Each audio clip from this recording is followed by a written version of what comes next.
നമസ്കാരം സുഹൃത്തുക്കളെ, എൻ്റെ മറ്റൊരു വീഡിയോയിലേക്ക് എല്ലാവർക്കും സ്വാഗതം. ഞാനിന്ന് പോകുന്നത് എറണാകുളം ജില്ലയിലെ വല്ലാർപാടം ദ്വീപിലുള്ള വല്ലാർപാടം ബസിലിക്കയിലേക്കാണ് പോകുന്നത്. അപ്പോൾ ഇവിടെയാണ് ഞങ്ങൾ ഏതാണ്ട് വല്ലാർപാടം ബസിലിക്കയിലെത്തി. ഇവിടെയാണ് വണ്ടി പാർക്ക് ചെയ്യുന്നത്. ഇത് പള്ളിയുടെ സൈഡിലായിട്ടുള്ളൊരു പാർക്കിംഗ് ഗ്രൗണ്ടാണ് ഇത്. അങ്ങനെ ഞാൻ പള്ളിയുടെ മുൻഭാഗത്തെത്തിയിരിക്കുകയാണ്. പള്ളിയുടെ മുൻഭാഗത്ത് കുറേ കസേരകളൊക്കെ നിരത്തി ഒരു പന്തലൊക്കെ ഇട്ടിട്ടുണ്ട്. കാരണം ഇന്നൊരു ദുഃഖവെള്ളിയാഴ്ചയാണ്. ദുഃഖവെള്ളിയാഴ്ച ആയതുകൊണ്ട് ക്രിസ്തുവിൻ്റെ രൂപം മുഖം മറച്ച രീതിയിൽ മൂടപ്പെട്ടിരിക്കുന്നു. ഈ പള്ളിയുടെ ഇരുവശങ്ങളിലായി അതിമനോഹരമായ രീതിയിൽ ശ്ലീബാപാതയുടെ ഭാഗമായ ഈശോയുടെ പീഡാനുഭവ സ്മരണത്തിൻ്റെ ഭാഗമായ 14 സ്ഥലങ്ങൾ മരത്തിൻ്റെ ഡിസൈനിൽ അതിമനോഹരമായി ഉണ്ടാക്കി വച്ചിട്ടുണ്ട്. ഇത് പള്ളിയുടെ മുൻപിലെ കായലിൻ്റെ ഭാഗമാണ് കാണുന്നത്.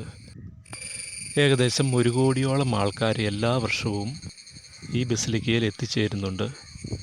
ലോകത്തിലെ 9 ആഗോള മരിയൻ തീർത്ഥാടന കേന്ദ്രങ്ങളിൽ ഒന്നാണ് വല്ലാർപാടം ബസിലിക്ക. ഇതിൻ്റെ നേരെ അപ്പുറത്ത് വല്ലാർപാടം കണ്ടെയ്നർ ടെർമിനലിൻ്റെ ഭാഗമാണ് കാണുന്നത്. 1524 പോർച്ചുഗീസുകാരാണ് ഈ ദേവാലയം നിർമ്മിച്ചത്. 2004 സെപ്റ്റംബർ 12 കേന്ദ്ര സർക്കാർ ഈ ദേവാലയത്തിലെ ആഗോള തീർത്ഥാടന കേന്ദ്രമായി പ്രഖ്യാപിച്ചു. 1524 പോർച്ചുഗീസുകാർ പരിശുദ്ധാത്മാവിൻ്റെ നാമധേയത്തിലാണ് വല്ലാർപാടം പള്ളി സ്ഥാപിച്ചത്. ഏഷ്യയിൽ തന്നെ ആദ്യത്തെ പരിശുദ്ധാത്മാവിൻ്റെ നാമധേയത്തിൽ ഉള്ള പള്ളിയാണ് വല്ലാർപാടം പള്ളി. എന്നാൽ 1676 വലിയൊരു വെള്ളപ്പൊക്കമുണ്ടാകുകയും ദേവാലയത്തിൽ പ്രതിഷ്ഠിച്ചിരുന്ന വിമോചനനാഥയുടെ ചിത്രം ഒഴുകിപ്പോവുകയും ചെയ്തു.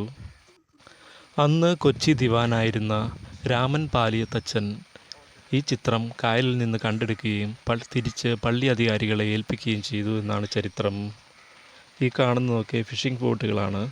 ഇതിൻ്റെ നേരെ മറുകര കാണുന്നതാണ് വല്ലാർപാടം കണ്ടെയ്നർ ടെർമിനൽ. അതിൻ്റെ ഭാഗമായിട്ടുള്ള കണ്ടെയ്നറുകളാണ് ഈ കാണുന്നത്.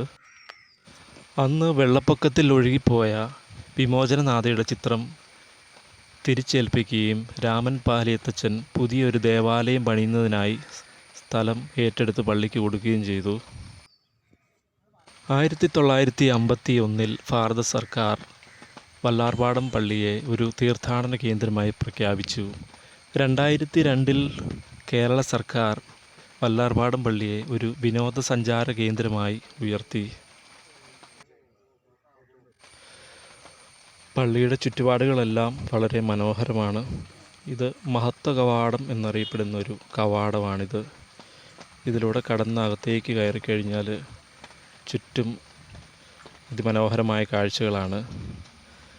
മരത്തിൻ്റെ ഡിസൈനിൽ പണിതിരിക്കുന്ന ശ്ലീബാപാതയുടെ ഭാഗമായ കുരിശിൻ്റെ വഴിയുടെ ഭാഗമായ 14 സ്ഥലങ്ങൾ മനോഹരമായി ഇവിടെ നിർമ്മിച്ചു വച്ചിട്ടുണ്ട്. ഇവിടുത്തെ നേർച്ച എന്ന് പറയുന്നത് ചൂലിന് തൂക്കുന്നതാണ്. പള്ളിയുടെ മുൻഭാഗം തൂക്കുന്നതാണ് ഇവിടുത്തെ പ്രധാന നേർച്ച. ഇതാണ് പള്ളിയുടെ ഉൾഭാഗം.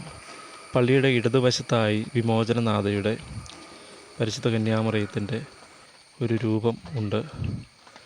ഇത് വലതുവശത്തുള്ള പള്ളിയുടെ കല്ലറയാണ് ഈ കാണുന്നത്. ഇതുവഴി ഞങ്ങൾ തിരിച്ച് പാർക്കിംഗ് ഗ്രൗണ്ടിലേക്ക് പോവുകയാണ്. വീഡിയോ ഇഷ്ടപ്പെട്ട് കഴിഞ്ഞാൽ ലൈക്ക് ചെയ്യാൻ മറക്കരുത്, കമൻറ്റ് ചെയ്യാൻ മറക്കരുത്. അപ്പോൾ അടുത്ത വീഡിയോയിൽ കാണാം.